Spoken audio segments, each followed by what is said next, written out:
All right, let's go on the record in the matter of Lupeka versus DeCock. This is file 1149444 DP.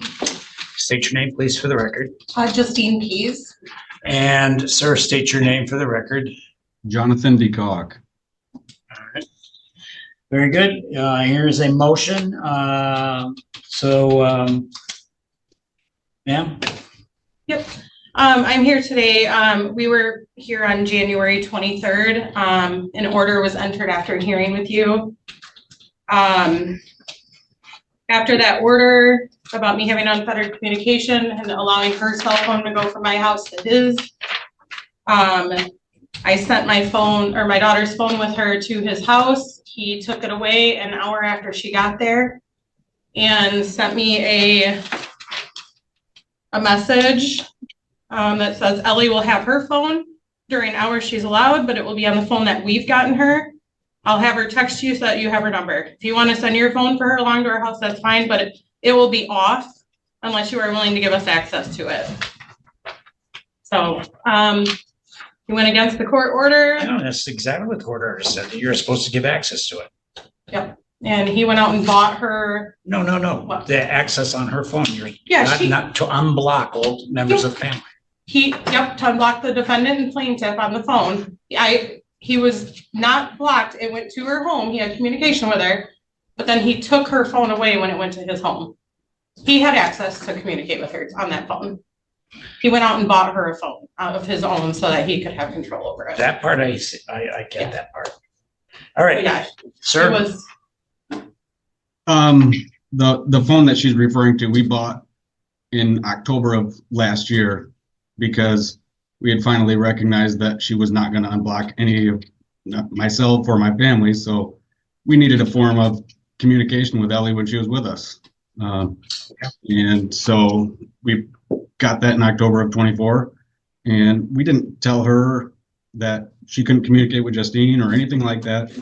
She's had access, but some of the concerns that we have outside of not being able to communicate with Ellie, but Justine wants her to have full access to it all the time when we can't even get in there and have any say as to what she's having access to, and we're not comfortable with that. All right, so really, we're exactly where we were before in regard to the phone, even though I've already made an order on this, right? So it's so frustrating. You, both of you realize you are really robbing your child of any vestige of a happy childhood. Her memories are going to be, as many of us who went to college or experiences, going to be, the two of you are going to be the subject of countless conversations of what my parents did to each other, or what I was able to set my parents against each other on. Here we are. We have a situation where it's sad. The idea is to have a telephone for which the parties can communicate. Yes, they can have communication. The daughter can have communication with the mother while she's in the father's custody. And the father can have communication with the daughter while she is in the mother's custody. That is, it is not unfettered communication. It is communication that is reasonable with the idea to accommodate the other party's ability to have custodial parenting time.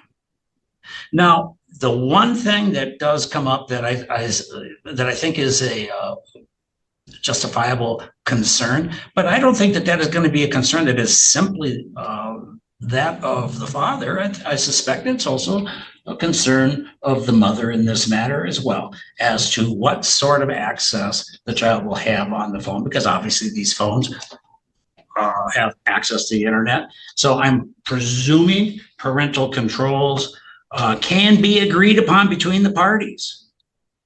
the two of you were able to communicate and get along and create a human being for whom you have joint responsibility here.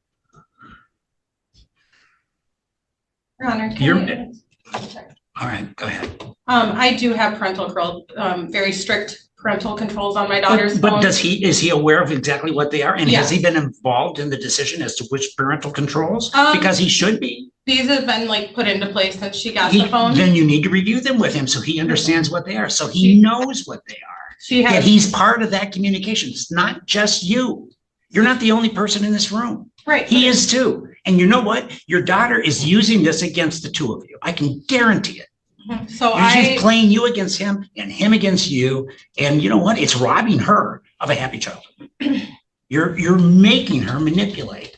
I got her this phone quite a few years ago and I immediately put parental controls on. She's not allowed access on the internet whatsoever at all.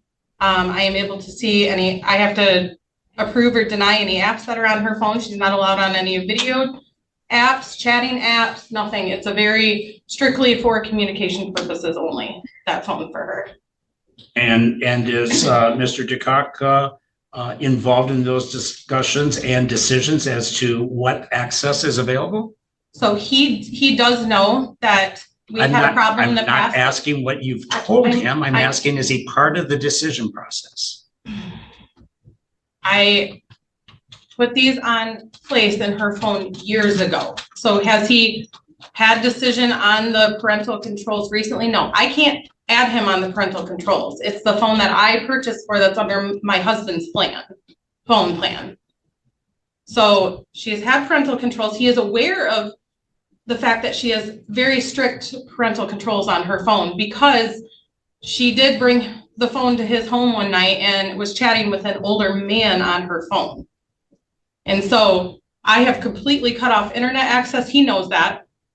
I have completely cut off any chatting apps. He is aware of any issues that have happened in the past that led to majority of everything, but communication like texting or calling have been allowed on her phone. Okay. Mr. DeCock, you understand that on this phone, she does not have any sort of internet access of any kind. I did not. Okay, you do now. I do not. Do you have any further objection to that phone? She has no access to social media apps, apparently. Is that right? That's correct. She's not on Instagram. She's not on Tinder. She's not on, dating apps. So how does that make you feel in regard to that phone? There is no other, I'm going to come back to the family issue, but in regard to the apps, are you comfortable with your daughter not having access to any apps other than the ability to make telephone calls and text? I think that's a little too restrictive, but I do. I appreciate that knowledge. Okay. She does have games on her phone. Okay. That's it. Okay. So there's games. All right. So that, which would be considered an app. Let's go ahead and just acknowledge that that's going to be considered an app. So that has been allowed. I'm not going to comment on whether or not it's too restrictive. Only you two know your daughter. You have past history here with her apparently having a conversation with older individuals, and maybe it's an appropriate restriction. I don't know. I don't know the specific details. It sounds very restrictive, but it might be justified. But in any event, you're comfortable at least with that's where it's at, right? Yes. Very good. Now we come to the family matter. Is there anyone in Mr. DeCock's family that is barred from communication with your daughter? Is there anyone blocked? Possibly. Because he says there are two. Possibly his stepmom and his stepmom, his wife and his mom currently, but there are issues that have led up to that as well. And I'd like to go into that if you will allow me to. My daughter was grounded from her phone from talking to this older man, which he was well aware of. Mr. DeCock sent a iPad with internet access and communication to him to my home and had her sneak it to my home. I found the phone, which she was grounded from her cell phone because of the communication with this older man. I found this cell phone that Mr. DeCock told my daughter to hide from me at my home during my parenting time. I found it in her room, stuffed under clothes. I had taken the phone, and then Mr. DeCock sent the police to my house for a well-being check instead of communicating with me about it. Okay.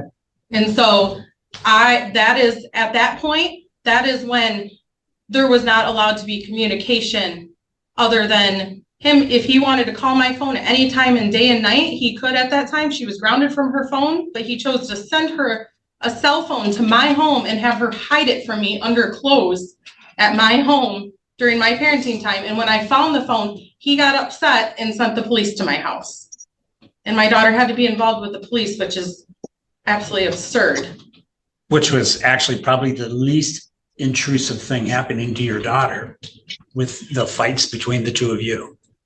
Her mother's rifling through her closet looking for phones and contraband. The police involvement is probably high. This is, think of what you guys are doing to your daughter.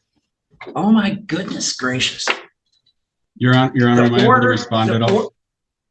Is there a reason? I'm going to make an order that there is, because we discussed those aspects last time. The contact list on the daughter's phone that she already had. Let's limit this to one phone. One of these phones goes away. I would propose, and well, I'll just order the existing phone that has been provided by Ms. Pease in this matter. That will be the daughter's phone, but that phone is to have unblocked access to all members of the father's family. I was fairly clear on that last time. Your Honor, if I may, in the order, you ordered that the plaintiff and defendant have communicated, and it's fine. I can make sure. That's fine. All right. I will unblock them. That's fine.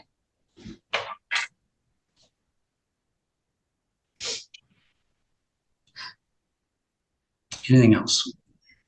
I also have yet to receive an itinerary for the trip that was ordered as well. And I provided him with my email address. The ships of call, the ports of call, and I believe we did order that you were going to share what the excursions were going to be. The ship, the cruise line specific excursions. That will all be shared with her. That will all be shared with her prior to the trip. Okay, not as you're at the airport. Absolutely, absolutely. And I consider the dates now, but now that all the excursions and everything are figured out. Get that done. Boy, my goodness. This is. All right, what we're going to say now. The day before his last trip is when he provided the itinerary to me. All right. So you got it out of your system. You said it, but I had already said not to do it from the airport. But there you are. You said it. Good. Everybody's happy. You want to say something? You want to poke her in the ribs? Go ahead and make one statement. What's the point?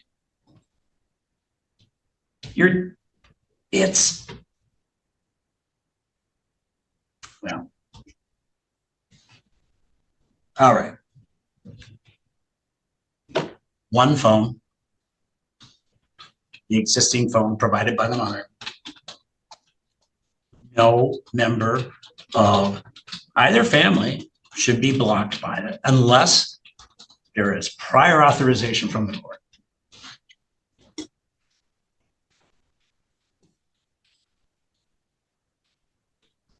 father will provide ports of call by today. And when is this trip? Spring break. When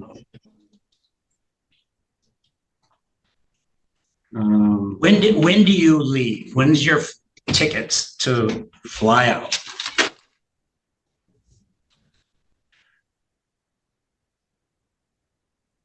Really? April 4. is Okay. the first day of spring break. Okay. So today is March 6th.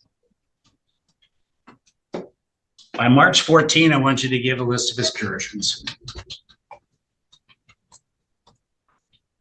They should be on the cruise itinerary or what you can choose from. That's fair. Anything else? No, I apologize for, being here today, but this is the exact reason why we're back today. Don't have to apologize to me. This is the reason we're back today, because this is what, we're here today because this is what he does, that something's ordered, and immediately her phone was taken away from her at his home. And that's what I'm afraid of. The Wi-Fi package is supposed to be put on her phone during the cruise. It's hard for me to believe any of this is gonna happen. Because this is exactly what happens every time, is the reason we're back today is because of stuff like this. The reason we're back today is because of you broke what I was saying, to not have family contacts blocked. That's why we're here today, right? I don't agree with that. I'm sorry. Well, all right. Well, that's how I remember it. And I didn't go back and listen to the record, but I am fairly certain we talked about having the contacts open to the family. I recall that very extensive conversation.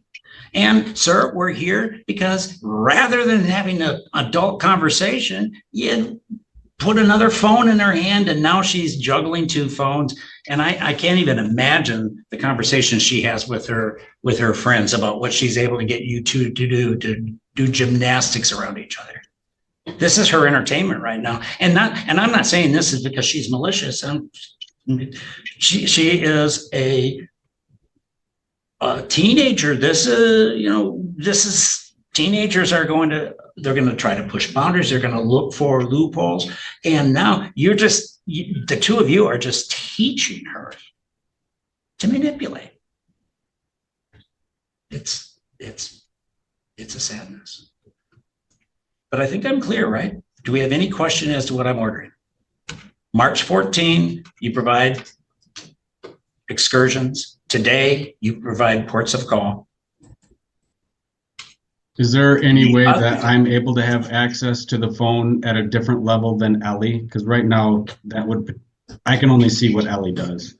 I don't know what the restrictions are other than what she has said. Of course, you can have access in communication with Ms. Pease. The two of you can agree on parental restrictions. The two of you can review apps together. You both have a say in that. Yes, of course. But that's going to be something that you have separate and apart from the presence of your daughter. That's going to be something you have in a conversation with Ms. Pease. Not where you're going to be standing there holding the phone saying, oh my gosh, you should be able to do this. What do you mean? Oh, your mom doesn't let you? Well, I sure do. That's not what's going to happen. This is a conversation that two adults, or well, presumed adults, should have about their daughter, which one would presume normally have the best interest of a daughter in mind.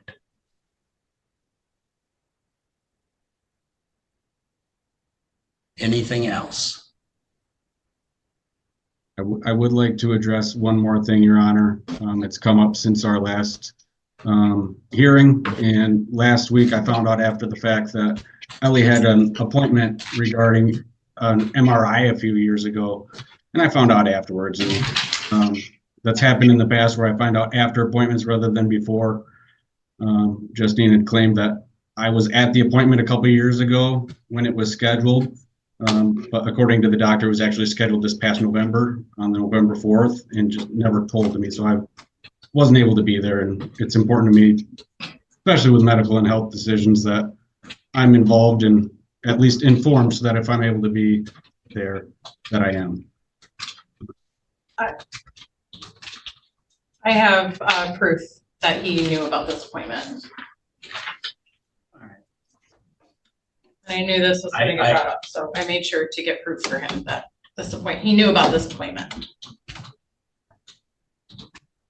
It's not my job as an adult or his babysitter to remind him of appointments. I remind myself when I get notified of them. And it was at her last appointment where mother and father were present. I have the actual physical doctor summary right here that states it. And did he get a copy of that summary? He can get any copy from any. Did he? I don't know. Can get. Did I he? don't know. I got it from the doctor. Just as I can do it, he can do it. And I have it right here. And then it's funny he says I don't update him, because when he didn't go, I actually physically sent him a text message updating him on the appointment. So obviously, shouldn't even need to be said, but any medical appointments, any type of school activities that both parents need to be aware of, they should be alerting each other to them. Yes, absolutely. Anything else I need to cover here? No, Your Honor.